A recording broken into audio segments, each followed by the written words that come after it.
চেয়ারম্যানের নাম করে প্রকাশ্যে অভিযোগ, বর্ধমান যুব তৃণমূলের সভা থেকে পুকুর বোঝানো এবং তোলাবাজি নিয়ে বিস্ফোরক মন্তব্য দুই তৃণমূল নেতার। পাল্টা প্রতিক্রিয়া বিজেপির। বর্ধমান শহরের রাজনীতিতে তীব্র গোষ্ঠী কোন্দলের ছবি ফের সামনে এলো। রবিবার বর্ধমান রবীন্দ্র ভবনে 21শে জুলাই উপলক্ষে শহর তৃণমূল যুব কংগ্রেসের প্রস্তুতি সভা মঞ্চ থেকে শাসক দলের দুই নেতা একযোগে বিস্ফোরক মন্তব্য করলেন।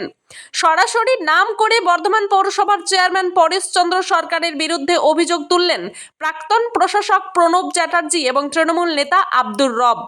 সভা মঞ্চে বক্তব্য রাখতে উঠে প্রণব চ্যাটার্জি বলেন, পরেশবাবু, আপনার পাড়ায় শশাঙ্ক ঝিল বোঝানো হচ্ছে, এখন বোঝানো হচ্ছে ঢলদিঘি। 10 বিঘে জমিতে ফ্ল্যাট হয়ে গেছে, 5 বিঘে পড়ে রয়েছে। রাজনৈতিক নেতৃত্ব কি এসব চুপচাপ বসে দেখবে? সঙ্গে তিনি আরও বলেন, আজ দলীয় সভায় চাকরি, বেকারত্ব বা উন্নয়নের কোনো আলোচনা নেই, বরং বাড়ি তৈরি হলে নেতারা বলছেন ফার্স্ট ফ্লোর হলেই যেন টাকা পৌঁছায়। এমতো অবস্থায় বর্ধমান পৌরসভার 28টি ওয়ার্ডের মানুষ আর ভোট দেবে না। এদিন প্রণব বাবুর সুরেই সরব হন তৃণমূল নেতা আব্দুর রব। তিনি বলেন, 35টি ওয়ার্ডের রাস্তা তৈরি নিয়ে সমবন্টন করা যেত, পৌরসভায় কিছুই আলোচনা হয় না। একজনের কথাতেই সব চলে, বাইরে থেকে যা নির্দেশ আসে তাই কার্যকর হয়। এসব আমরা আর মানব না। সম্প্রতি মন্ত্রী সিদ্দিকুল্লাহ চৌধুরীকে ঘিরে বিতর্কিত ঘটনা সহ একাধিক ইস্যুতে পূর্ব বর্ধমানের তৃণমূল শিবিরে ফাটলের ছবি ক্রমেই স্পষ্ট হচ্ছে। দলের অন্দরেই এই প্রকাশ্য বিদ্রোহ কার্যত অস্বস্তি বাড়ালো শাসক নেতৃত্বের। বর্ধমান শহরের দিকে তাকিয়ে দেখুন, কদিন আগে পরেশবাবু বলেছেন যে এখানে পুকুর বোঝানো হচ্ছে, বুঝিও না বাবা। আর পরেশদা সিনিয়র লোক, 71 সালে আমরা যখন পৌর সদস্য ছিলাম, পরেশদা সেদিন ছিল। হ্যাঁ, সিপিএমের আমলে আমি অনেক পুকুরের নাম বলবো না, কয়েকটার নাম বলবো এই করজনকে আশেপাশে। বাঁদিকে লস্কর দিঘি সিপিএমের আমলে বুঝিয়ে হচ্ছে। রানীগঞ্জ বাজার থেকে একটু আগে বাঁদিকে ছিল কি কাঁটা পুকুর, আজ আর নাই। আর ঠিক করজন গেটের পাশে আর একটা পুকুর, আপনারা অনেকেই হয়তো নাম ভুলে গেছেন, মিদ্যে পুকুর, সেটাও নাই। কিন্তু পরেশবাবু, আপনার পাড়ার ওই অত বড়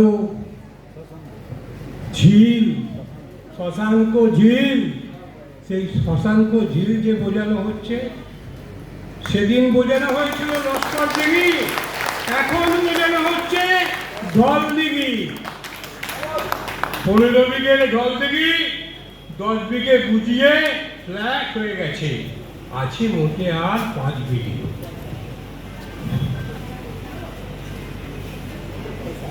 কাজেই রাজনীতি যারা করেন তারা চুপ করে বসে দেখবেন?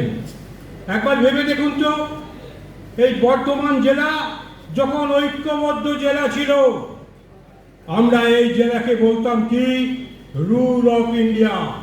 রুল অফ ইন্ডিয়া কাকে বলে? জার্মানিতে রাইন নদীর ধারে মূল শিল্প তৈরি হয়েছিল। কি শিল্প? না কয়লা। কি শিল্প? না লোহা। জলের জন্য মানুষের বাড়িতে বাড়িতে জল পৌঁছে দেওয়ার জন্য একটা টাকা পেয়েছিল। এটা আপনারা অনেকে জানেন না, পুরো কাউন্সিলররা জানেন, আর আমরা যারা রাজনৈতিক সচেতন ব্যক্তি আমরা জানি। সেই টাকা পুরসভার নেতৃত্বে কাজ হয়েছে, বিভিন্ন ওয়ার্ডে চলছে, খনন কার্য হয়েছে, যা হয়েছে সব ঠিক আছে। রাস্তা কাটা হয়েছে, ভাঙা হয়েছে, চোরা হয়েছে, ভালো হচ্ছে, ঠিক আছে, কোনো অসুবিধা নেই। কিন্তু মনে রাখতে হবে, সেই টাকার একটা অংশ বেঁচে যাওয়ার পরিপ্রেক্ষিতে একটা পেপার ব্লক বলে রাস্তা দেখবেন, এখন সেই রাস্তা হচ্ছে দেখবেন না, একটা সেই পেপার ব্লক যে রাস্তা হয় বিভিন্ন এলাকায় ওয়ার্ডে হচ্ছে। বর্তমানে কটা ওয়ার্ড? 35টা ওয়ার্ড। তাহলে সেই টাকাটা বাঁচলে সমবন্টন ব্যবস্থার মধ্য দিয়ে 35টা ওয়ার্ডের রাস্তা চিহ্নিতকরণ করে সমানভাবে বন্টন করে 35টা ওয়ার্ডের রাস্তা বেছে করা যেত, উচিত ছিল, তাই তো?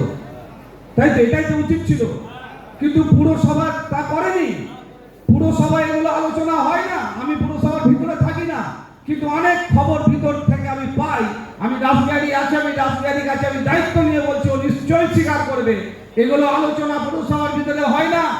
একজন মাথার উপরে বসে বাইরে থেকে যা বলে দেয় তাই করতে হয়, আর সেটা মানবো না আগামী দিনে, সেটা কোনো মতেই মানবো না। সেই জন্যই তো রাজবাড়িকে সামনে রেখে আগামী দিনে বর্তমানে ভদ্র সভ্য সামাজিক মানুষগুলোকে এক জায়গায় করে শিক্ষিত যারা পুরনো দিনের দলের বঞ্চিত দলের কর্মী নেতৃত্ব তাদেরকে সামনে রেখেই তো আমরা বয়সে আমি আমার 61, নাও আই এম 61। আজ বর্ধমান শহরে তৃণমূল কংগ্রেসে 21শে জুলাইয়ের প্রস্তুতি সভায় বর্ষিয়ান প্রভাবশালী তৃণমূল নেতারা যেভাবে তৃণমূলের বিভিন্ন দুর্নীতির কথা তুলে ধরলেন তা দেখে আমরা আশ্বস্ত হলাম যে তৃণমূল এবার যেতে বসেছে। আমরা এতদিন যেসব অভিযোগ করে এসেছি, পৌরসভা ভোটে ছাপ্পা ভোট, উন্নয়ন কিছু হয়নি বর্ধমানে, শিল্প হয়নি, বেকারত্ব বেড়েছে, বেকারদের চাকরি দিতে ব্যর্থ তৃণমূল কংগ্রেস, এবং টোটোর যে দুর্নীতি, তৃণমূল নেতাদের টোটো ভাড়ায় খাচ্ছে এবং বর্ধমান শহরের প্রকৃত পরিকল্পনা নেই উন্নয়নের, সেই কথাও তৃণমূল নেতারা বলছেন। এবং যে কোনো বাড়ি তৈরি করতে গেলে স্থানীয় তৃণমূল নেতাদের যে কাটমানি দিতে হয় সেটাও বলছেন। এবং বর্ধমানে 35টা ওয়ার্ডে সেভাবে উন্নয়ন হয়নি, 28টা ওয়ার্ডে যে তারা হেরে আছে এবং পৌরসভা ভোটে ছাপ্পা ভোট দিয়ে জিতেছে সে কথা তৃণমূলের নেতারাই স্বীকার করছে।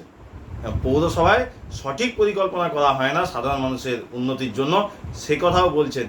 এর থেকে বোঝা যাচ্ছে যে বিজেপি এতদিন ধরে যেসব অভিযোগ তৃণমূলের বিরুদ্ধে করে এসেছিল সেগুলো শুধু অভিযোগ ছিল না, সেগুলো সত্য ছিল, সেটা কোনো রাজনৈতিক মন্তব্য ছিল না। এবং এই সত্য আজ তৃণমূল কংগ্রেসের বলছেন নেতারা স্বীকার করতে বাধ্য হচ্ছে।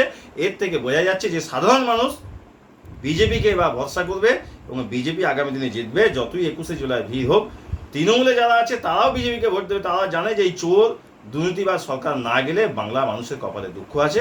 তাই আগামী দিনে বাংলা মানুষ যাতে বিজেপিকে ভোট দেয় সেই অনুরোধ করবে এবং তৃণমূল নেতাদেরকে ধন্যবাদ জানাবো যে এই ধরনের দুর্নীতি বা অন্যান্য অত্যাচারের কথা আপনারা অকপটে স্বীকার করছেন। মৃত্যুঞ্জয় চন্দ্র, জেলা সহ সভাপতি। ব্যুরো রিপোর্ট, সোজা কথা নিউজ।